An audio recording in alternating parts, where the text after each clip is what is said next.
বড়ি যখন ভাজবে তখন সেগুলোকে একটা শুকনো খোলায় তেল ছাড়া আগে একটু নেড়ে নেবে।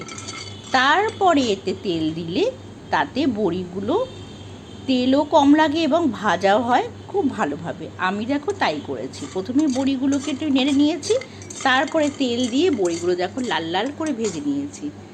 তো আমার দেখো বড়ি তো ভাজা হয়ে গেছে, কিন্তু আজকে এই বড়ি দিয়ে কী রেসিপি করবো বলো তো দেখি। তো চলো দেখে নেওয়া যাক আমি আজকে কী রেসিপি বানাবো এই বড়ি দিয়ে। তো আজকে বানিয়ে ফেলছি পুঁই মেটুরি দিয়ে বড়ি। এই রেসিপিটা হয়তো আগে কেউ করেনি, হয়তো করতেও পারে, আমার জানা নেই। তো যাই হোক, আমি এখানে কিছুটা পুঁই মেটুরি কেটে নিয়েছি আর কিছুটা বড়ি তো ভেজেই নিয়েছি। তো আজকের রেসিপিটা তোমাদের সঙ্গে শেয়ার করতে চলে এলাম, অবশ্যই সবাই সঙ্গে থেকো।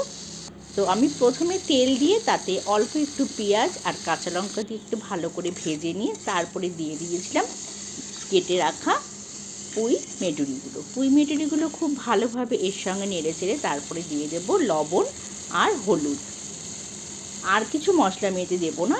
তারপরে দিয়ে দেব সামান্য চিনি, দিয়ে সবগুলোকে ভালো করে একবার মিশিয়ে নেব।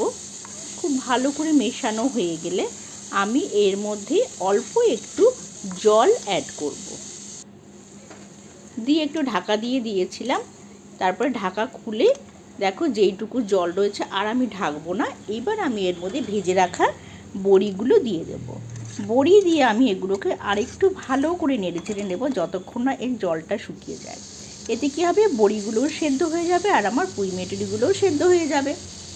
তো আজকের রেসিপি তোমাদের কেমন লাগলো অবশ্যই কমেন্ট করে জানিও। আর আমার এই ভিডিওটা দেখার জন্য তোমাদের অসংখ্য ধন্যবাদ রইল, এবং পাশে থাকার জন্য সবাইকে অনেক ভালোবাসা রইল।